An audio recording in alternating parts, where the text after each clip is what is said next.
Hi guys, my name is Chris and welcome back to the channel. Today I've got this wireless audio system for video by a company I've never heard of called FiFine.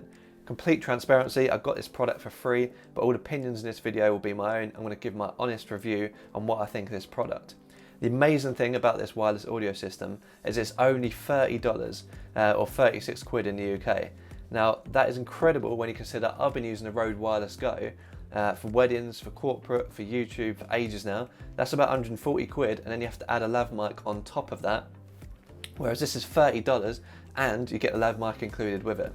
So, is it any good, or do you actually get what you pay for? Let's jump in and find out.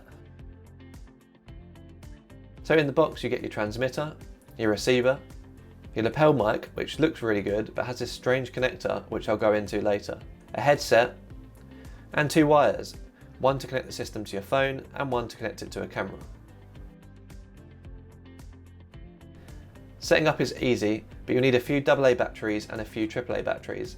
In this day and age, I'd love the batteries to be built in and rechargeable via USB-C, or at least using the same kind of battery to save me buying two different sets. But let's remember the $30 price tag. All you have to do is turn on both devices and they pretty much connect instantly. The red light on the receiver shows it's connected and the green shows it's not connected. Why is it not the other way around? Unfortunately, on the transmitter there's no battery indicator or any indication that it's connected. Also, if you think you're using your own lav mic with this system, think again.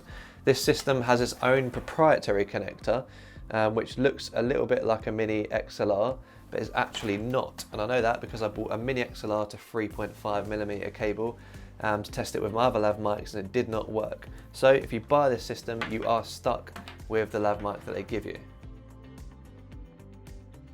Okay, so what you're about to see is when stupid me decided to do a range test out in the middle of a storm. I honestly do not recommend that at all. I guess it tests how well the microphone deals with wind, but it was not fun.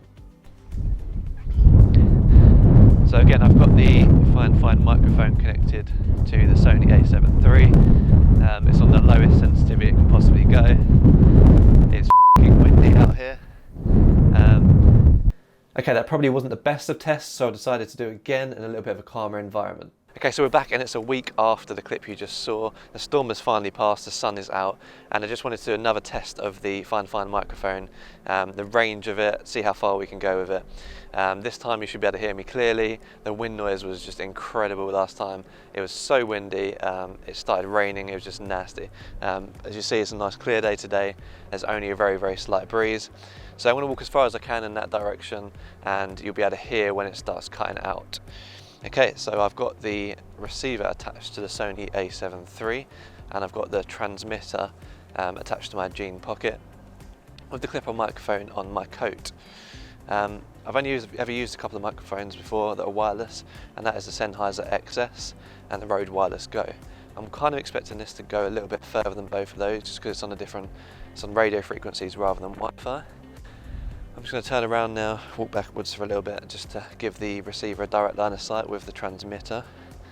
I'm going to turn back around and carry on walking.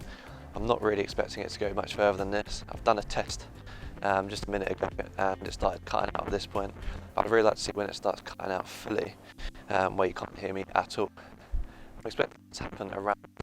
I'm going to turn around again so you've got direct line of sight again. That's pretty much as far as I'm expecting it to go. So I actually think the range on these things is really, really good. I probably could have kept on going had I kept the direct line of sight between the receiver and the transmitter. But in a real life situation, you're not going to have a situation like that where there's nothing in the way blocking the signal between the receiver and the transmitter.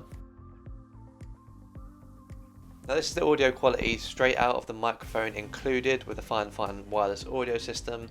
In my opinion, it's not great. Some of you sound buffs could probably edit it in post-production, make it sound a little bit better. And if you want to do that, that's up to you. If you want to buy this wireless audio system for $30, then that's a small price to pay, having to change it in post-production every time.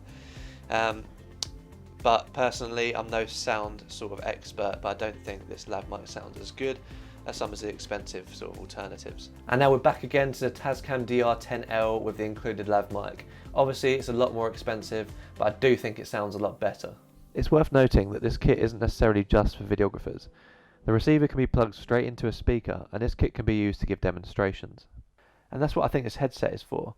Despite the fact it don't really fit around my head properly, I'm not really keen on the microphone quality that comes out of it, but it does get extra points for being a multi-use product. It's not just for video creators, it can be used for demonstrations and talks as well. Okay, so what's my verdict then? I actually think this is a really good, cheap audio system. It's for $30, you can't really go wrong. I expected something to be wrong with it, like maybe it's difficult to set up, maybe the range wasn't as good, but actually it surprised me in pretty much all elements of this.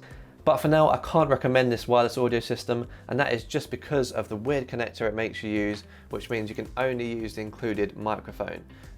Some of you sound people out there might want to edit the audio in post-production, but for me, I want my audio to sound as good as it can straight out of the microphone. There's a couple of small little things like the transmitter not having a battery indicator and having to pull this antenna out of the receiver every time you use it, which sometimes you can forget and it will affect the range a little bit. But in general, these are quite small things considering the price of this product. Overall, I think it really shows what can be done with budget wireless audio. All I have to do is whack a 3.5mm jack in so I can use all my other microphones, and maybe a rechargeable battery via USB-C in each unit, and you're on to a winner. Hopefully FiFine will listen to the feedback and keep updating their product into something that I'd definitely recommend. I've been Chris Spice, thank you for watching. If you like the video, give it a thumbs up. If you want to see more videos like this, gear reviews, tech reviews and sort of lifestyle of a videographer, then do subscribe. If you've got any opinions or comments, leave them down below and I'll be sure to get back to you. Thank you for watching and I'll see you in the next one.